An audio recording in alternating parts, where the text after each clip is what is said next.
Hai, balik lagi buat bikin video tutorial karena aku udah janjiin cukup lama, mungkin dari bulan lalu.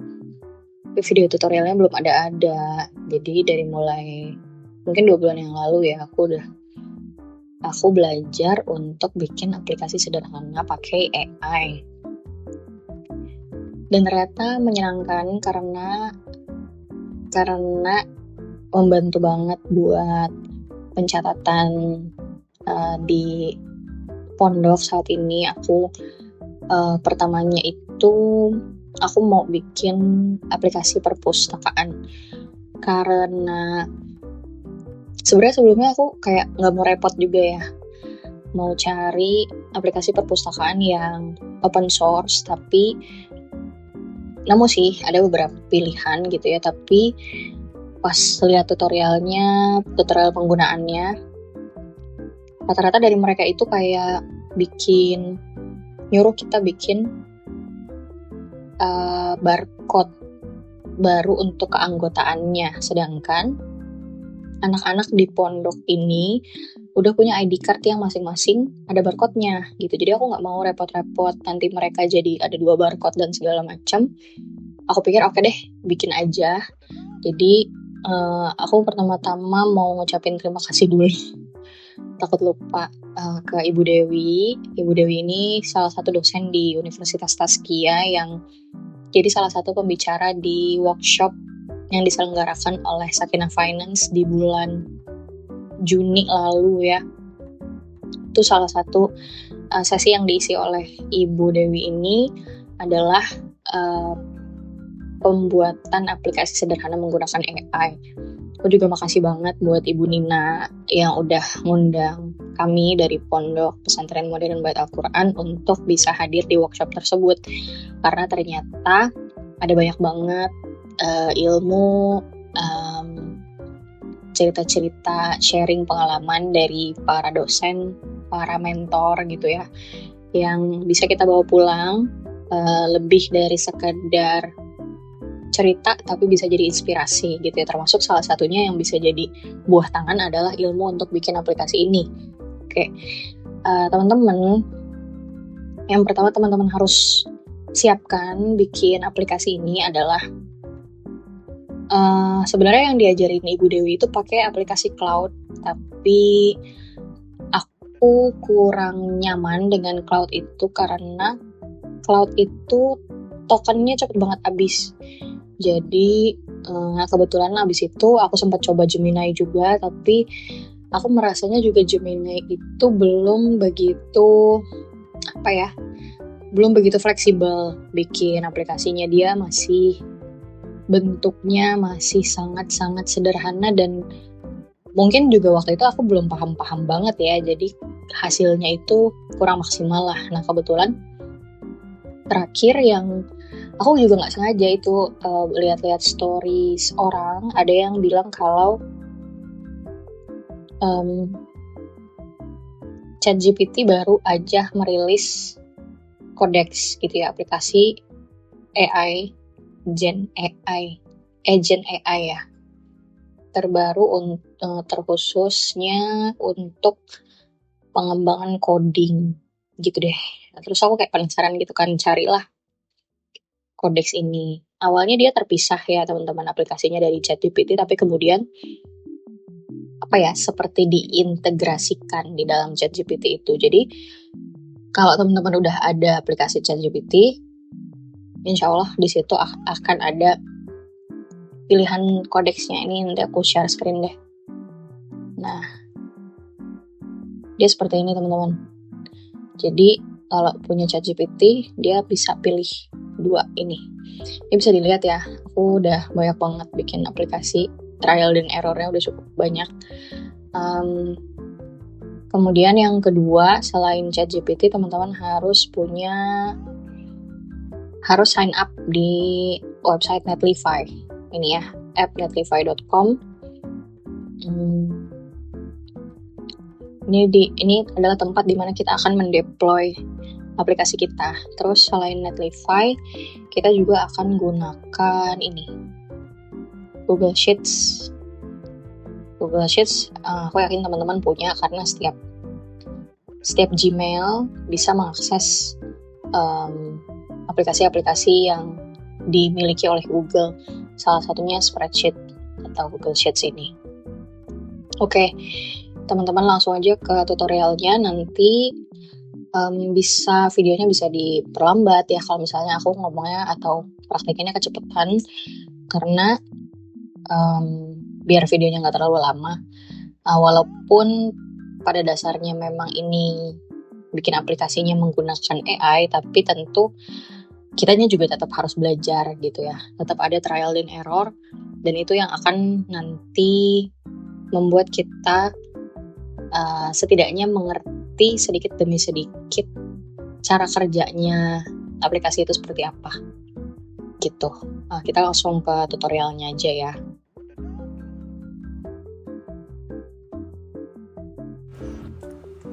Aku lupa banget tadi, sebenarnya harusnya aku mau nunjukin dulu hasil aplikasi Purpose yang udah aku bikin.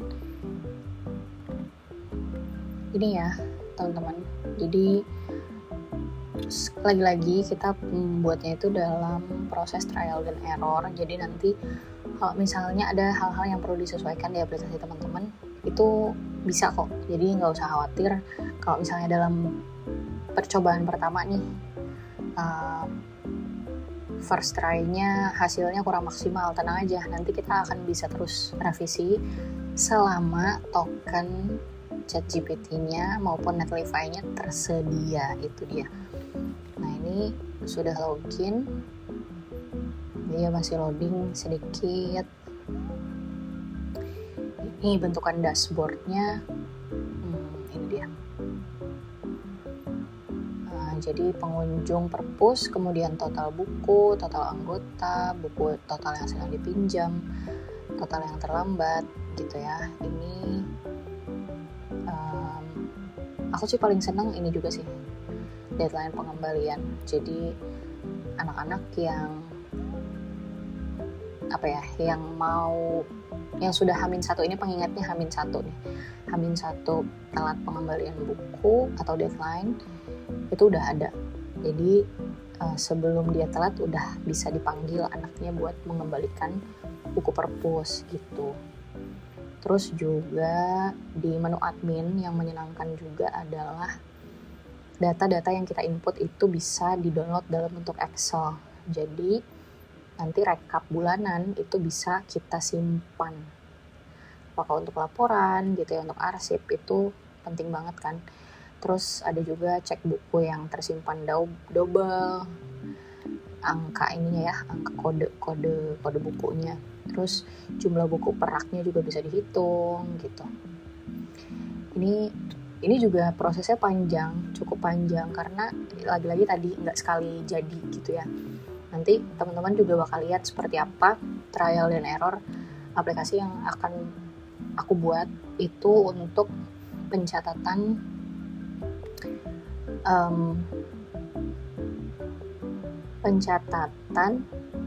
bank sampah di pondok. Oke, kita langsung ke tutorialnya sekarang. Nah, ini aplikasi ChatGPT-nya udah kita buka, dan perlu teman-teman tahu, aku juga sering minta ChatGPT-nya untuk membuatkan prompt gitu. Jadi kita mau bikin perintah, mau merintahkan dia, tapi kita juga nanya perintahnya gimana ke dia. Nah, ini prompt yang aku bikin. Dideskripsikan dulu ya aplikasinya mau seperti apa. Nantinya mungkin ada tabel atau contoh aplikasi yang mau dibuat sama teman-teman. Nah, di sini aku minta sederhanakan lagi promptnya karena prompt yang di atas masih panjang. Nah, terus kita pindah ke Codex ya. Kita masukin prompt yang udah jadi tadi. Ada file tabel dari bank sampah yang pengen aku masukin sebagai contoh bahwa nanti ada jenis-jenis sampah ini gitu sebagai data awal. Nah, ada juga yang mau aku tambahkan di sini. Kan kita juga sudah ada di situ detail warna apa aplikasi kita. Nah, aku tambahin di sini font yang mau aku gunakan adalah font Plus Jakarta Sans. Aku lagi senang banget sama font ini karena simple tapi juga apa ya, tetap enak dilihat, nggak kaku-kaku banget gitu. Udah, kita kirim promptnya. Nah, kita biarin dia kerja deh. Nanti teman-teman di sini juga bisa lihat apa aja sih yang dia kerjain karena Codex di sini mungkin hampir sama ya sama AI yang lain. Dalam proses pembuatan aplikasinya dia dengan transparan menjelaskan langkah-langkah apa aja yang dia lakukan gitu. Nah, kayak gitu. Ini tergantung kompleksitas aplikasi yang kita inginkan. Dan promptnya juga, kalau misalnya promptnya lebih panjang, makanya tadi aku minta padetin, itu bisa jadi pembuatannya akan lama dan tokennya bisa cepat habis juga teman-teman. Jadi membuat prompt yang lebih singkat dan padat itu akan menguntungkan kita dalam penggunaan token maupun lamanya pembuatan aplikasi itu. Dia lagi lihat foto yang aku kirimin.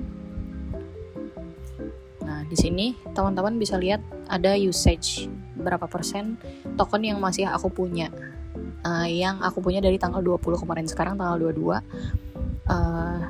Tanggal 20 kemarin baru keisi lagi. Ini token bulanan ya. Jadi setiap bulannya akan terisi kembali 100%.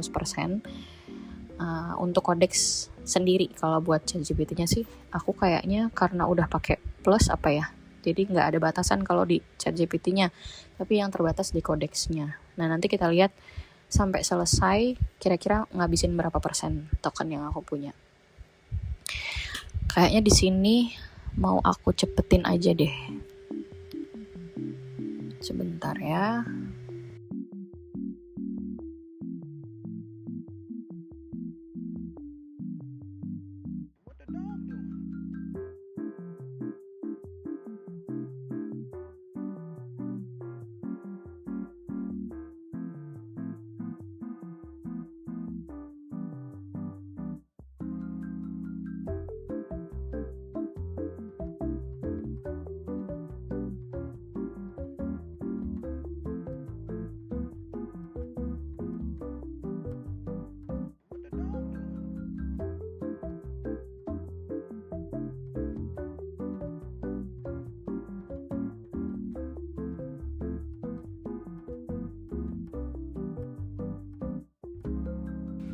Nah, ini udah muncul hasilnya. Karena tadi kita minta kode GS untuk AppScript dan untuk di front end Netlify, jadi nanti teman-teman perhatiin di dua file ini ya. Oke. Sisa 39% token yang udah jadinya buat dipakai di buat dipakai seterusnya gitu ya.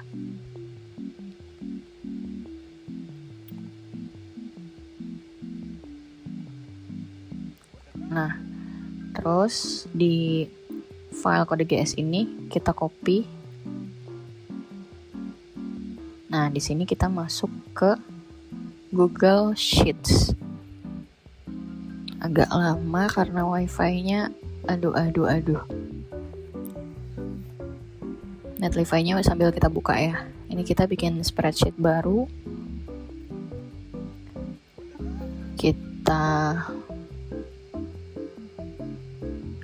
jangan di AppScript dulu dong. Kita edit spreadsheet-nya dulu. Karena ini aplikasi bank sampah, jadi kita kasih nama bank sampah. Nah, di ekstensinya AppScript, judulnya juga kita ganti dulu.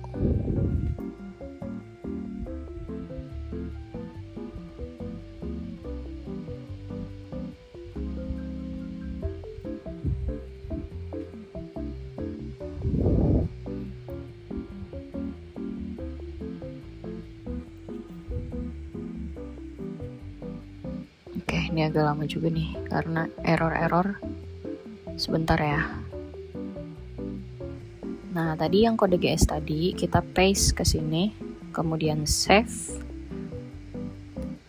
kemudian kita klik jalankan.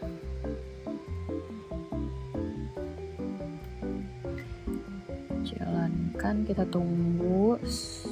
Nah, di sini ada otorisasi. Kita tinjau izin.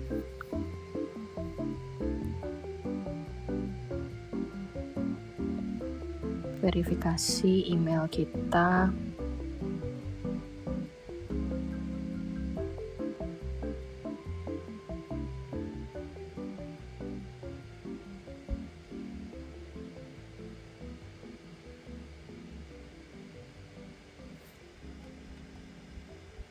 Bentar, ada error, jadi ulang lagi verifikasinya.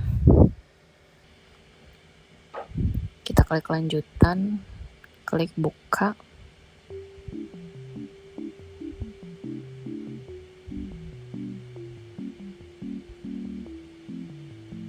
Scroll ke bawah, lanjutkan. Oke.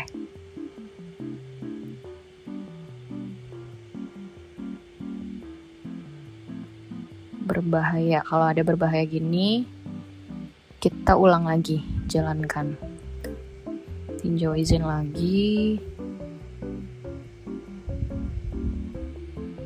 lanjutan, klik buka.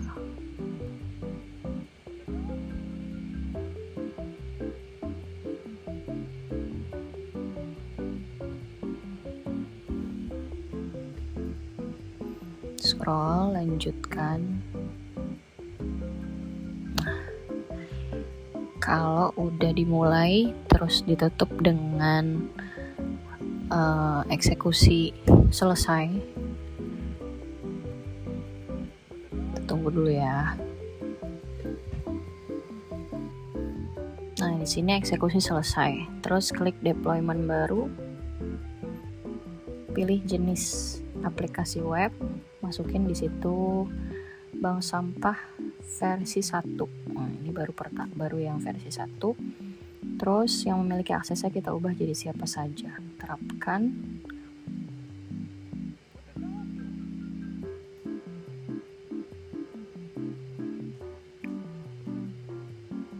Izinkan akses lagi. Otorisasi lagi. Klik advance.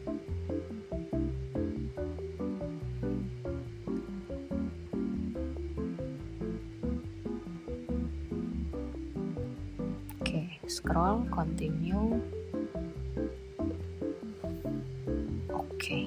Ini akan muncul link app script-nya. Kita copy.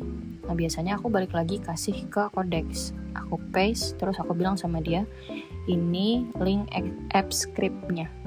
Tolong masukkan ke front end Netlify atau konfigurasi Netlify. Nah, kita tunggu lagi.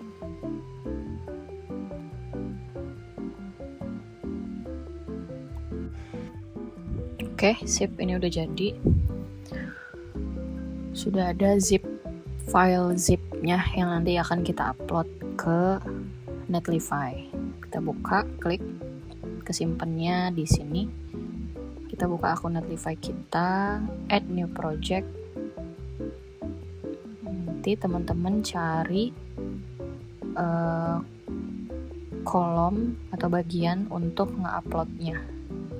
Kita tinggal drag and drop aja file zip tadi. Nah, ini 400 extra credits di sini. Drag and drop. Kita drag and drop di sini. Sip. Nah, dia lagi building, deploying. Kita tunggu prosesnya. Nah, ini namanya masih belum jelas ya. Nanti bisa kita edit namanya. Tunggu sampai semuanya komplit. Nah, biasanya sih kalau masih in progress tapi di paling bawahnya tulisannya udah site is live, biasanya sih sebenarnya itu udah jadi. Cuma kita ini aja, kita reload, buka project overview, kita klik lah linknya, nanti bisa open production deploy. Ini aku masih nyari buat ngedit namanya, nanti aja kita buka dulu. Nah, nanti jadinya seperti ini teman-teman. Udah jadi nih aplikasinya. Dia membuat sebagaimana yang aku minta di prompt. Contoh tabelnya kan juga udah aku kasih ya, harga-harga sampahnya, terus nanti buat inputnya, ini masih loading, baru terhubung, ada tulisan data tersinkron. Di sini nasabahnya udah kecatat kelas 7 sampai kelas 12, ada namaku dan nama satu ustazah juga yang udah join. Nah, kita coba cari untuk edit nama filenya. Bagian mana ya? Aku juga lupa nih.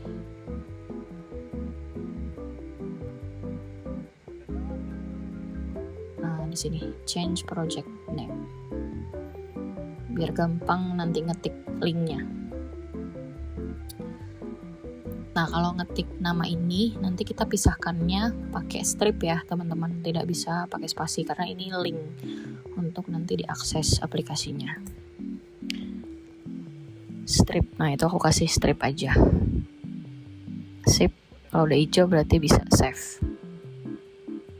Nah, jadi linknya sudah gampang diingat. Sip. Oke, sudah. Ini udah jadi ya, teman-teman. Cuma, nah ini loadingnya masih agak lama. Nanti tenang aja, bisa kita tingkatkan ya kecepatannya.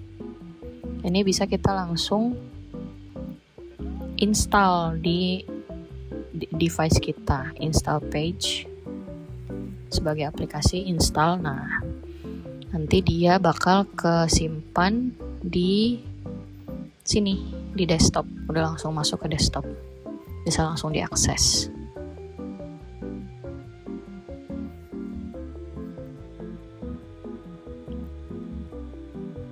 Oke, seperti itu.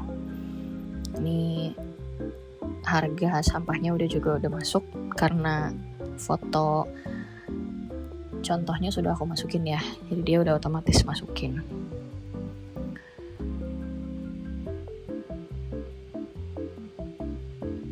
Kita lihat di nasabah.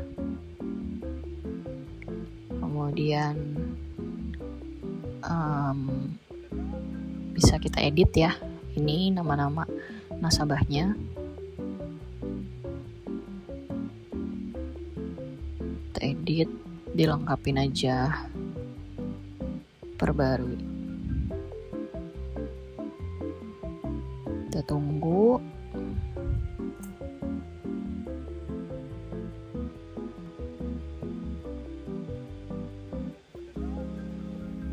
Nah, oke. Udah tersimpan.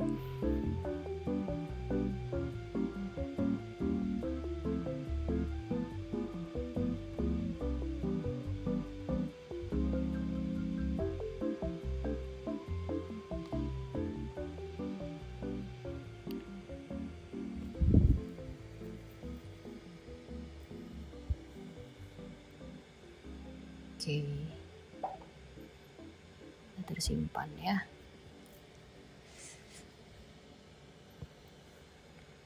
Nanti di dashboard bakal ditampilkan seperti ini. Di laporan juga nanti bisa dicetak. Nah, coba kita lihat jenis sampahnya ada, kelasnya juga ada, nasabahnya ya. Sekarang coba kita input. Aku sesuaiin datanya dengan terakhir aku nimbang. Tambah baris untuk jenis sampah yang baru.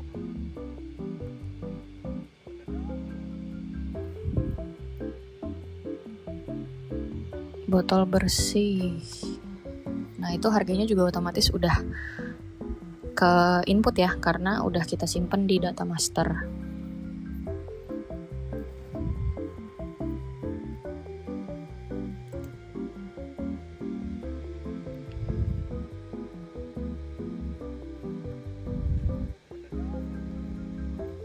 Nah, cuma di sini ya teman-teman, kekurangannya adalah entah kenapa setiap aku input satu angka atau tanda koma itu, jadi si aplikasinya tuh kayak maksa balik lagi ke atas gitu loh. Jadi agak menyulitkan aku buat nge-input jumlahnya. Walaupun di sini kok kayaknya nggak ketampil ya di video ini, di video record ini.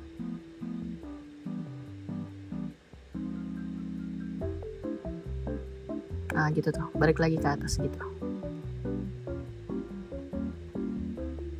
Kita klik lagi, pilih jenis sampah lagi, masukin satu angka, balik lagi ke atas gitu. Jadi nyebelin gitu, kayak balik lagi ke atas halamannya. Itu yang error yang satu yang kita temukan, yang nanti bisa kita perbaiki di Codex.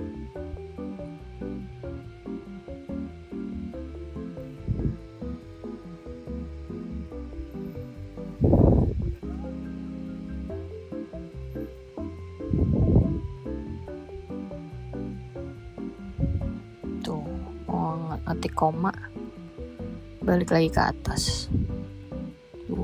Nyebelin banget kayak gitu.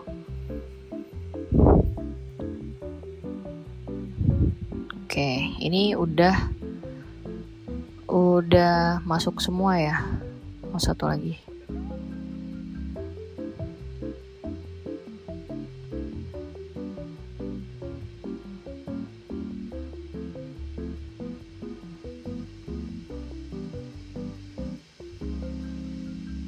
Balik lagi ke atas. Gitu.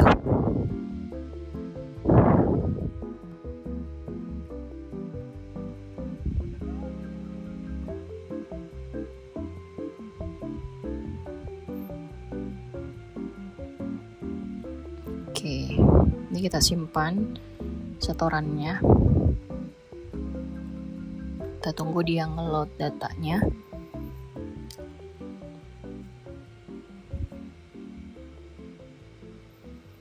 Agak lama ya. Oke, errornya juga itu agak lama. Kita catat tuh 2 hal itu yang mau kita perbaiki. Sip, tersimpan. Nah, kita lihat di dashboard. Oke, sudah masuk nih. Total sampah, total setoran ya. Nah, cuma di sini aku tuh salah input tanggal. Jadi seharusnya tadi setoran tadi itu bukan tanggal hari ini, tapi kan bulan lalu. Jadi pengen aku edit juga, tapi di sini nggak ada tombol edit nih di transaksi atau input data terbaru, itu nggak ada tombol edit. Makanya itu yang ketiga yang bisa kita edit nanti di Codex. Oke, kita balik lagi ke Codexnya. Kita bilang lah suruh perbaiki. Kita tulis, jelasin aja apa yang error gitu ya. Kita jelasin apa yang salah, apa yang kurang bekerja di aplikasi yang sudah kita buat. Nah, ini aku jelasin kalau tadi ketika aku input angka besaran kilogram sampahnya, kok satu angka dia halamannya balik lagi ke atas gitu. Nggak ganggu sih kayak gitu.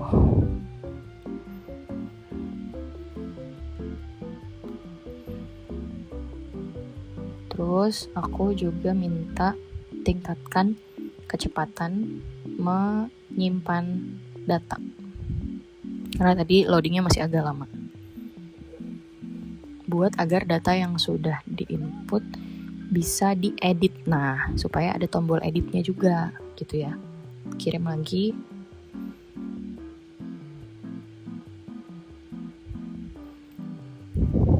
Kita lihat Kira-kira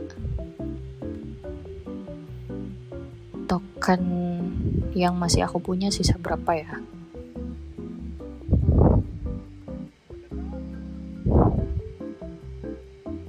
Nah, dia jelasin tuh penyebabnya, terus solusi dari dia apa gitu ya. Dia cukup transparan menjelaskannya. Ini kita cepetin aja.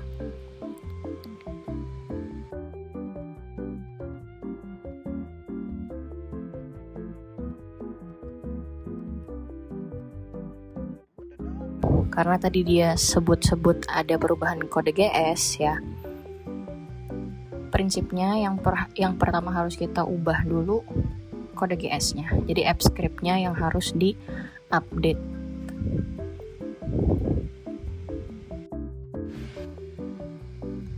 Nah, ini kode GS-nya yang harus kita update duluan. Kita copy kode GS yang barunya, kita balik lagi ke app script.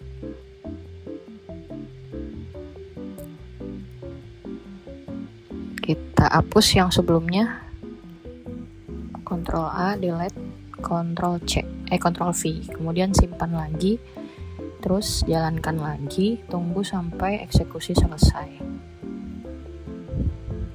Oke, selesai, deployment baru, kita bikinlah bank sampah versi 2. Terapkan, kita copy lagi linknya, kasih lagi ke codex.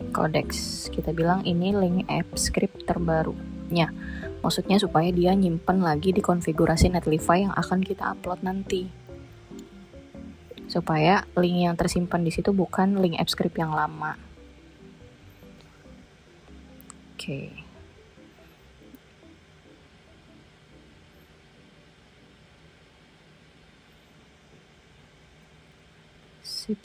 Sip. Tunggu. Nah, udah jadi. Nah, ini file zip yang akan kita drag and drop. Tinggal 35, 39. Nah, kita drag and drop lagi zip terbarunya ke project Netlify kita. Kita balik ke project overview, cari ini tempat drag and dropnya. Sip, kita tunggu lagi sampai semuanya complete.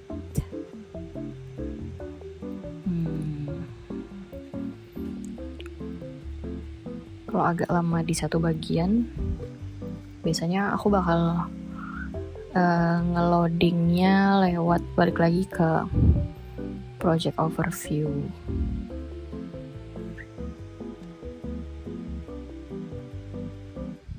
Nah, ini production yang barusan kita deploy. Kita buka ulang lagi, udah komplit semua. Oke. Sekarang bisa dibuka lah linknya. Nah, kita lihat data yang tadi sudah kita input masih tersimpan nggak? Masih. Dan sekarang udah ada tombol editnya. Sekarang bisa diatur tanggalnya. Tanggal berapa ya? Kemarin itu penimbangan terakhir bulan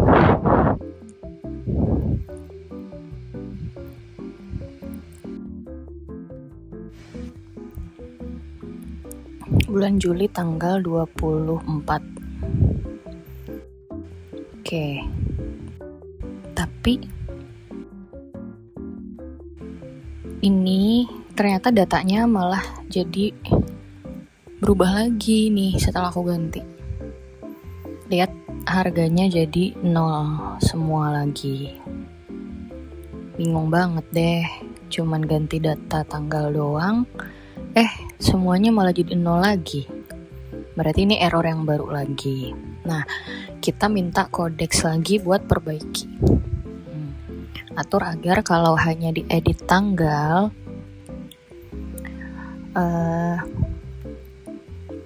data tidak tidak mengubah atau mengosongkan data sampah yang sudah di-input.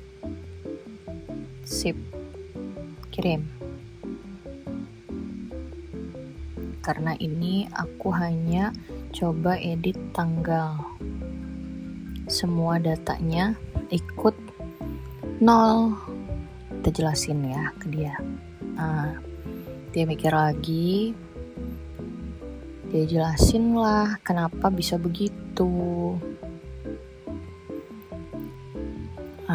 Itulah ya, ada error-error lagi. Kita tunggu hasilnya lagi.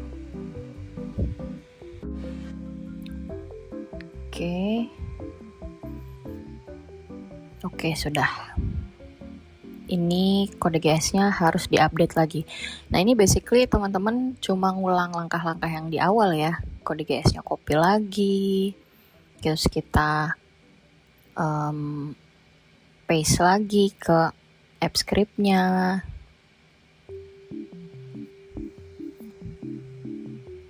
Sinyalnya aduh. Hapus dulu yang lama, paste yang baru, simpan, jalankan.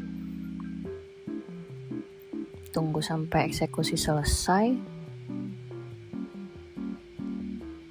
Terapkan deployment baru, berarti sekarang versi ketiga. Bank sampah versi 3. Terapkan lagi.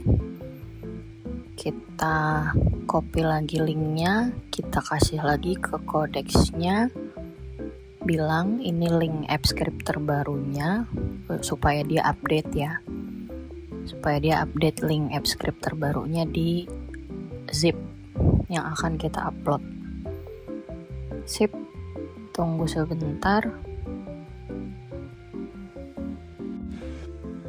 Nah, ini zipnya kita upload lagi, drag and drop ke project kita. Project overview, di tempat drag and drop, tarik, drop lagi, sip, tunggu lagi.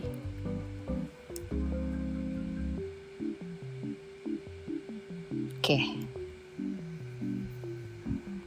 Tidak lama ya, langsung komplit semua.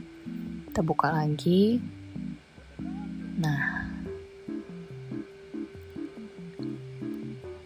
masih kesimpan datanya? Masih. Sekarang kita edit lagi. Kita coba edit tanggal jadi Juli 24. Oke, nggak berubah. Nah, tapi agak aneh nih, kok jadi saldo aku jadi loncat banget. Bentar ya, kita lihat ya. Kita lihat dashboard. Aku jadi 500.000. Tadi kan jadi 460 kilo sampahnya. Nah, ini ada salah lagi nih. Kita lihat edit. Oke. Apa ya yang salah? Kira-kira apa yuk? Ternyata yang salah itu ada di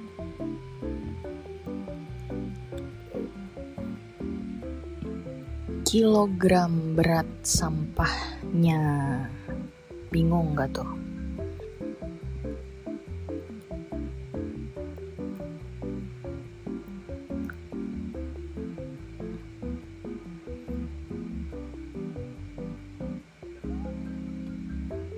Nah, inilah aku cek ulang dari data bulan kemarin. Nah, ini bukan 385 kilo tapi 38,5. 1,5 gitu ya. Aduh. 142 betulkah?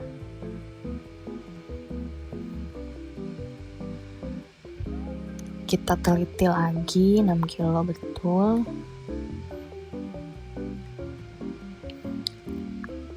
Perbarui dulu. Tapi kayaknya nggak segitu sih.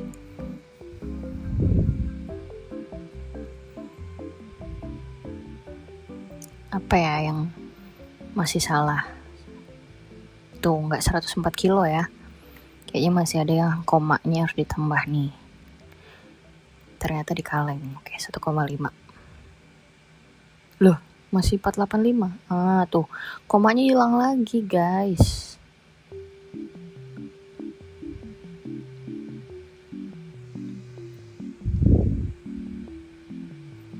Di 8,5.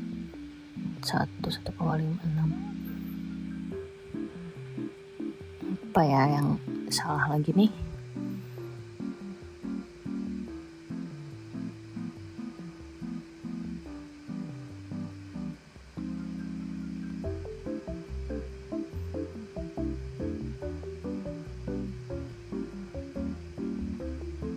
Ternyata bukan pakai titik, dia bisanya pakai koma. Tanda koma. Please. Ayo. Dipercepat. Ayo.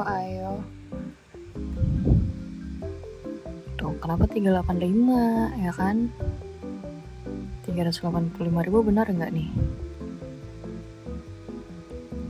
Nggak bisa pakai titik, bisanya pakai koma. Nah, gitu. Ini ya, nanti sebenarnya error-error kayak gini kita bisa komunikasikan dengan Codex ya. Tanda apa yang mau kita pakai sebagai pemisah angka, gitu-gitulah. Masuk ke trial dan error kita. Kita perbarui lagi.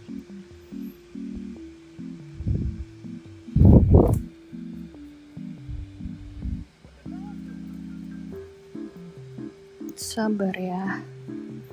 Nah, kita cek di dashboard sudah benar 90 kilo ya, 90,5 kilo terakhir. Sip.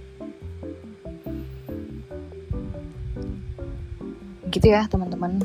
Nanti tadi kita udah coba praktek dengan langkah yang sama, berulang-ulang terus untuk trial dan errornya. Insya Allah kalau diulang-ulang lama-lama teman-teman hafal kok, gak ribet-ribet ya.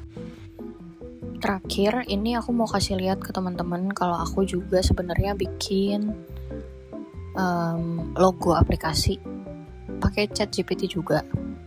Cuma riwayat pembuatannya aku lupa, jadi aku sudah simpan di pictures. Nah, ini aku mau edit gambarnya yang tadinya ada tulisan GTTK di logonya. Ini aku minta Codex untuk hilangin tulisan GTTK-nya. Jadi murni tulisan Iqra aja. Ini untuk aplikasi pencatatan tahsin.